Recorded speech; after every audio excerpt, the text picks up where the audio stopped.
last week, because we took just a little collection to do Kiva loans, was a couple $100. So after service, we're going to pick who we send those loans to. Anybody that wants to help, just stick around. Unlike most Sundays, I want to begin today with a poem. It's a poem by Edwin Markham, American poet. He drew a circle that shut me out.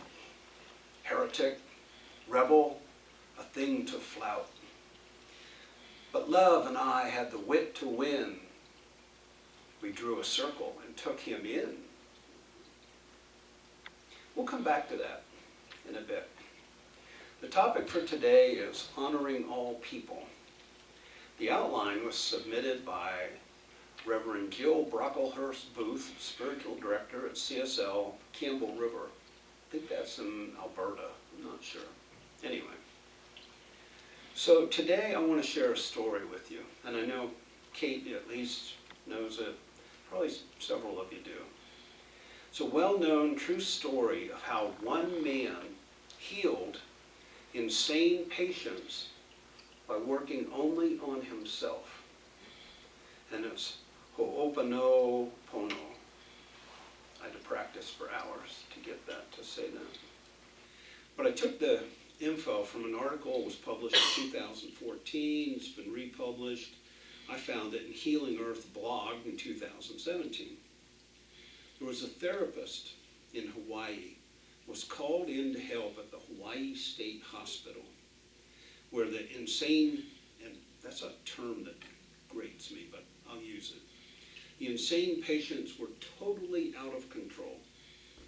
It was the ward where they kept criminally insane patients, and it was very dangerous to the staff. When the staff would move around within that area, they kept their back to the wall so they wouldn't be attacked, wouldn't be injured. People called in sick all the time, huge turnover.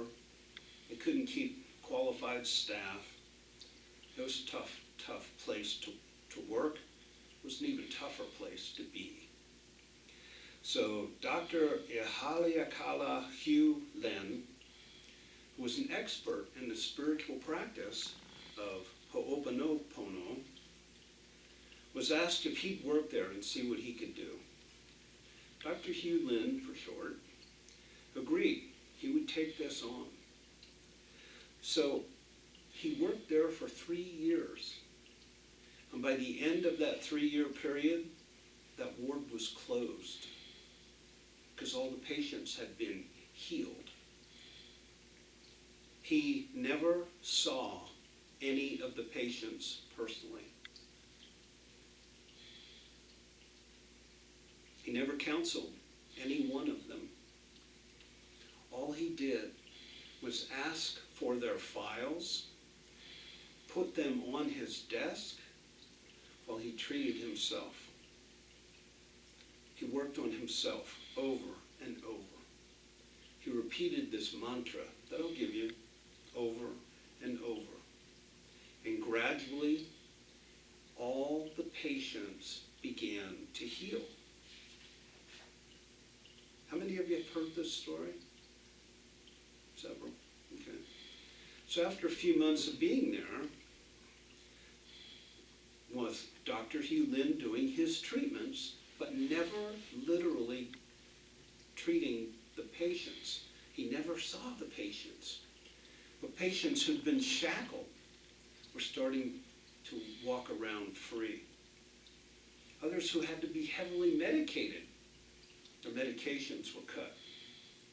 They get the medications reduced.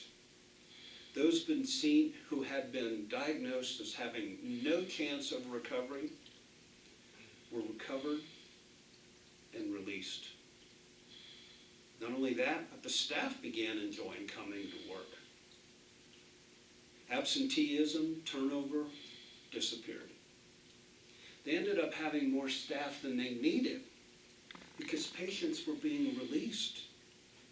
And all the staff were just showing up to work every day. What happened? that changed those things so dramatically. Dr. Hugh Lin explains it this way. I was simply cleaning the part of me that I shared with them. The only way I can explain it is this. Ho'oponopono, close, recognizes we're all part of one consciousness. And as such, everything that is in our experience is affected by our actions, our reactions, and we are personally responsible for everything we experience. The doctor explained, total responsibility for your life means that everything in your life, simply because it is in your life, makes it your responsibility. In a literal fashion, the entire world is your creation. In other words, we're living in a shared consciousness, a shared hologram, if you like, where if one person's consciousness changes, it can change the whole. That's why we're here, to change our consciousness and change the whole. In a way, it's what Gandhi meant when he said, in order to change the world, be the change you want to see in the world. Whew, that can be tough to swallow. Being responsible for what I say or do is one thing, but being responsible for everything in my life, that's quite another thing. So how does that affect us? Everyone has situations in their life when sometimes things are particularly difficult.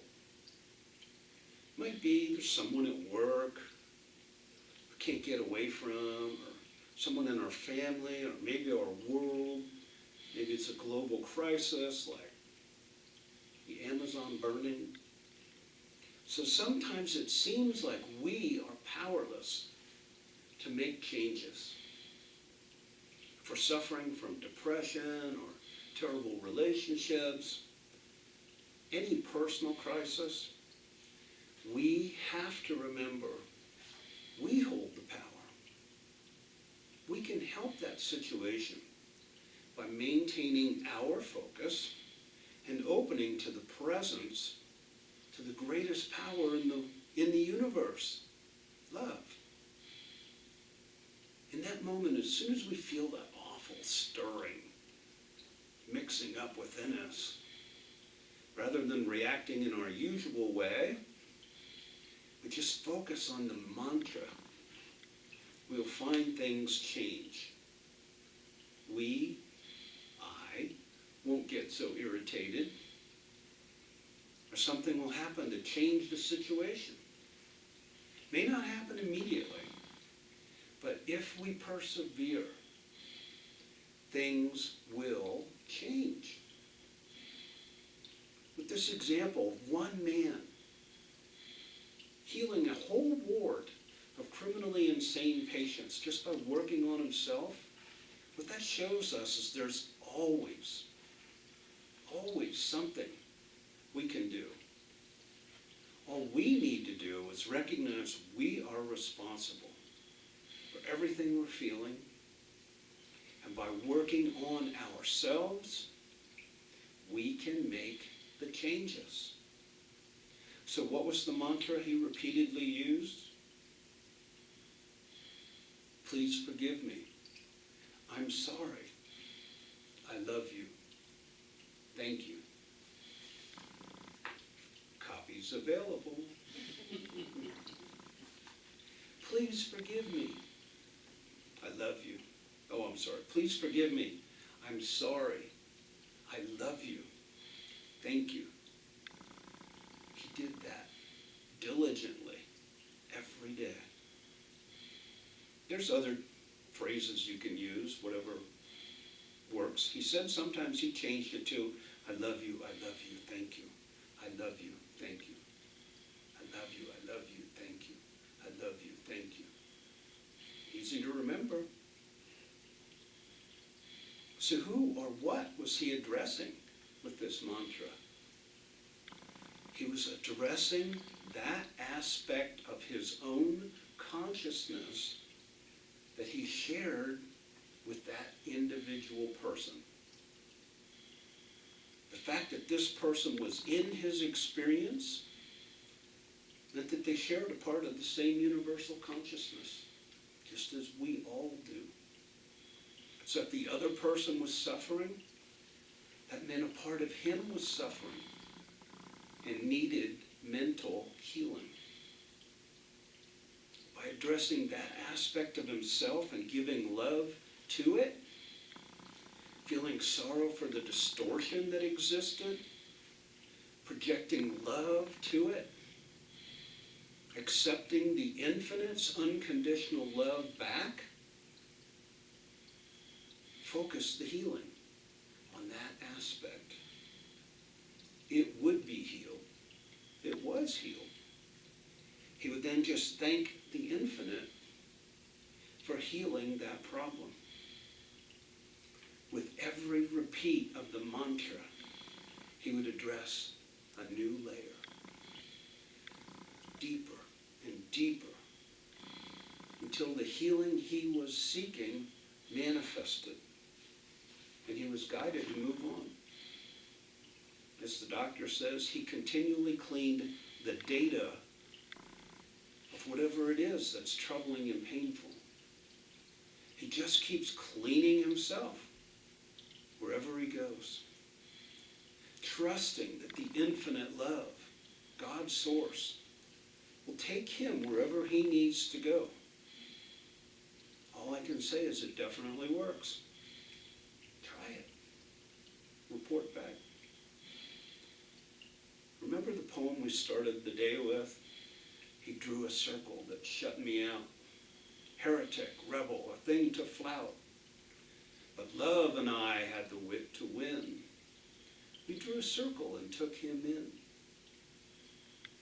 That circle that you take in is where your consciousness overlaps with another's consciousness who's part of your life. There's only one circle, and we're already part of it. Circle's edge. Yet we can create new circles within our consciousness, which includes others, so that we may or may not get along with. You can create your circle. You can do this mantra for anyone, anytime, anything, any condition. Remember, your thoughts go into that infinite circle and affect all of us. But also this entire concept of our thoughts and beliefs, all our thoughts and beliefs go into that circle, and that affects each and every one of us. We know with certainty nature recycles everything. Nothing is wasted. Insects eat the leaves, but the insects die, and the leaves eat the insects. Is that part of your consciousness, that nature recycles? Nothing is wasted? Can you find all the cycles, all the circles in your life? Whoever named this place Circle's Edge was brilliant. I don't know if it was Reverend Sandy, probably. Yeah. I want to share a quote from The Voice Celestial by Ernest and Fenwick Holmes. Ernest Holmes was our founder. For all tomorrow's good may rest today upon your gratitude.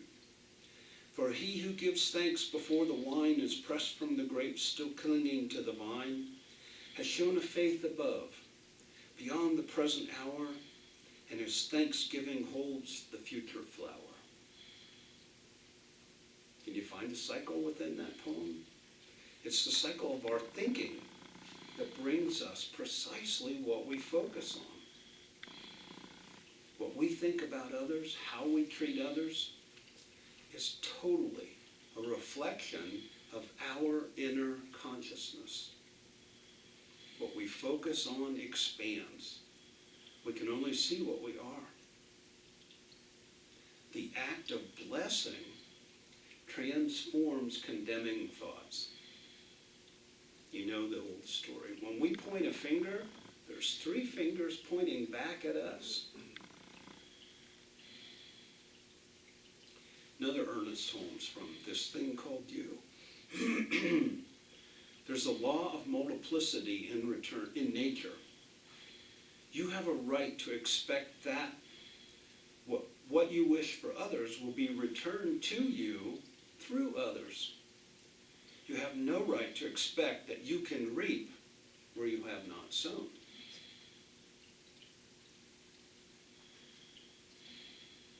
I said last week, it's impossible to bless and judge at the same time. So hold constantly this deep, hallowed respect for others. There's only one thing happening. Unity is expressed in multiplicity. There's no lesser spirit over there and more spirit here. All are an individualized expression of the one. That's science of mind. One. No greater unity could be conceived than that which is already given.